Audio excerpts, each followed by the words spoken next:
नमस्कार. श्रावणाच्या शुक्रवारी आपण ज्योती मातेची पूजा करतो. आता ही ज्योती म्हणजे काय असते तर ते एक पार्वतीचं रूप असतं. ज्योतीची पूजा का करायची तर आपल्या बाळाच्या संरक्षणासाठी, आपल्या घरातल्यांच्या आरोग्यासाठी, सगळ्यासाठी ही पूजा करत असतात. कुटुंबाचं सगळं चांगलं व्हावं आणि मुख्य म्हणजे आपले मुलं जिथे कुठे आहेत तिथे त्यांचं रक्षण व्हावं म्हणून ज्योतीची पूजा केली जाते. आता ही ज्योतीची पूजा कशी करतात यासाठी काय शुक्रवार येतात, कधी 5 शुक्रवार येतात. मग एका शुक्रवारी, शेवटच्या शुक्रवारी किंवा कधीही आदल्या शुक्रवारी आपण त्यांना नैवेद्य दाखवतो पुरणपोळीचा आणि सवाष्णीला बोलून तिची ओटी भरतात. तर ही सगळी माहिती मी आता सांगते आणि काय लागतं ते सांगते. आता याच्यासाठी हळद, कुंकू, दूध, सगळ्यात महत्त्वाचं ज्योतीला जे लागतात ते गूळ आणि फुटाणे, एखादं फळ, वस्त्रमाळ. आणि हे आमच्याकडे असे वस्त्र करतात कापसाचे, एक हळदीचं आणि एक कुंकवाचं, कापूर, त्यानंतर फुलवात आणि ही ज्योतीला ओटी. त्यानंतर सगळ्यात महत्त्वाचं म्हणजे हा पानाचा विडा समोर ठेवतात.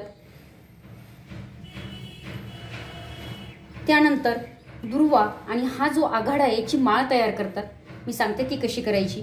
ही फुलं, त्यानंतर लाल ब्लाऊज पीस आणि नारळ, हे एवढ्या गोष्टी ज्योती पूजनासाठी लागतात. आता ही ज्योती जी आहे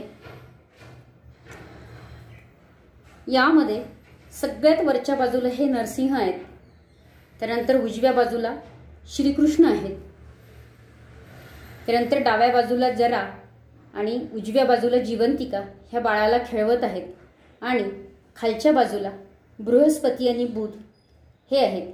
तर यांची पूजा करायची. यांची पूजा करणे म्हणजेच मातृशक्तीची पूजा करणे होय एक प्रकारे. ही जी मातृशक्ती आहे हीच आपल्या बाळाला वाचवू शकते, बाळाचं आरोग्य वाढवू शकते, बाळाचं रक्षण करू शकते आणि बाळाला सुखात ठेवू शकते. म्हणून याची दर शुक्रवारी पूजा करतात. चला तर मग मी सांगते पूजा कशी करायची.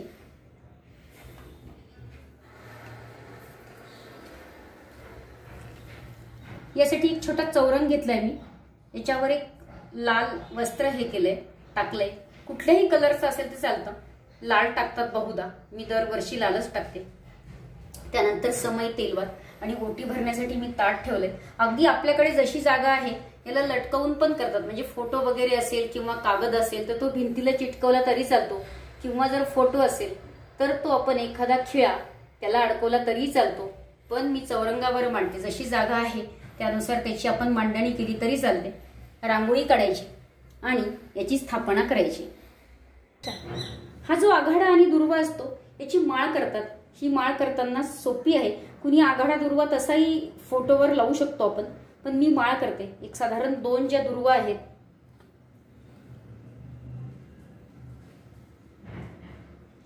ह्या दुर्वा घ्यायच्या आणि त्याला गाठ मारायची. नंतर परत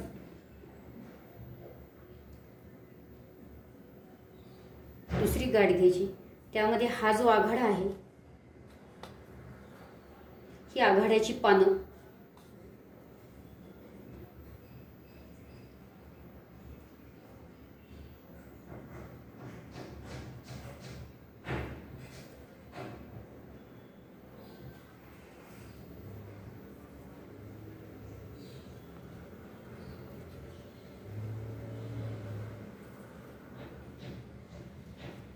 एक लाल फूल.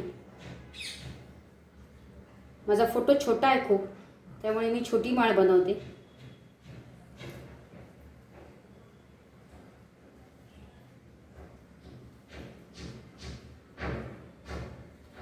परत 2 दुर्वा घ्यायच्या. 2, 4 जशा आपल्याला मिळतील तशा आपण घेऊ शकतो. किंवा आधी आपण आघाडा घेऊयात. इकडनं आघाडा लावला ना.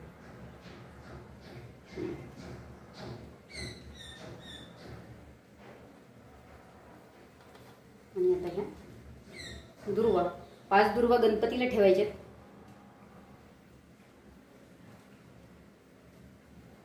ही छोटीशी माळ बनवून घ्यायची.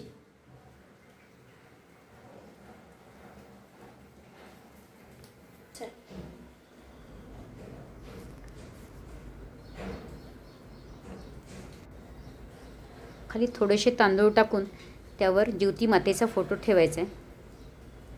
त्यानंतर गणपतीला अभिषेक करायचा आहे. प्रत्येक शुभकार्याच्या आधी जसं आपण गणपतीचं करतो, प्रत्येक पूजेमध्ये गणपतीला तेवढाच मान आहे. गणपतीची स्थापना करायची, त्याला हळद, कुंकू, दुर्वा, लाल फूल असेल तर लाल फूल,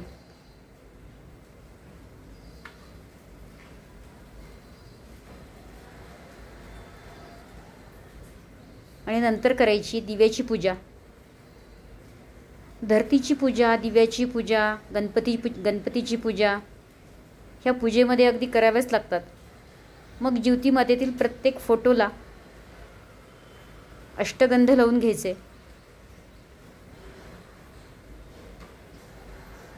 वस्त्रमाळ, त्यानंतर कापसाची वस्त्र, आघाडा आणि दुर्वाची माळ वाहायची आहे. 4 किंवा 5 शुक्रवारपैकी एका शुक्रवारी आपण पूर्णाचा नैवेद्य दाखवायचा आहे. त्यावेळेस सवाष्णीला बोलवतात, तिची ओटी भरतात.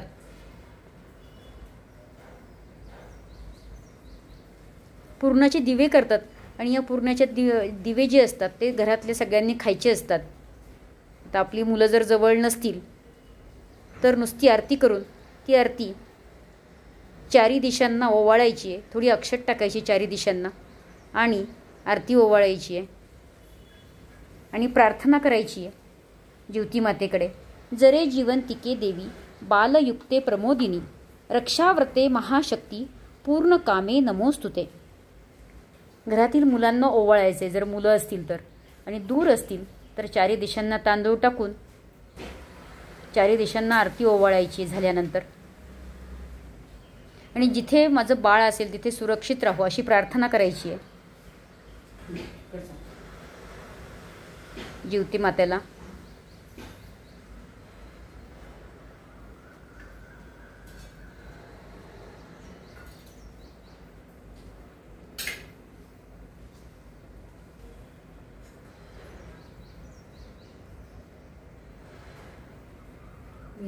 नंतर ब्लाऊज पीस किंवा खण नैवेद्य दाखवायचा, गुळ आणि फुटाण्यांचा, पंचामृताचा, आणि ब्लाऊज पीस आणि नारळाची ओटी भरायची.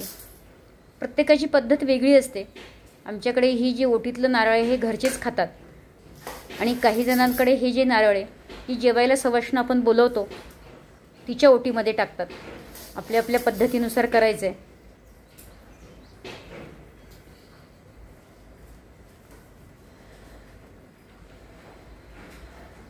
अशा ह्या ज्योती मातेला प्रार्थना करायची मनातून, हे ज्योती माते माझ्या मुलांबरोबर सगळ्यांच्या मुलांचंच रक्षण कर, सगळ्यांना सुखात ठेव. तेव्हा ही ज्योतीची पूजा आणि हा व्हिडिओ कसा वाटला हे नक्की कमेंट करून सांगा. शेअर करा, लाईक करा आणि सबस्क्राईब करा. आणि ज्योती मातेची कहाणी आणि आरतीचा एक व्हिडिओ तयार केला आहे मी, तो अपलोड केल्यावर नक्की बघा. नमस्कार.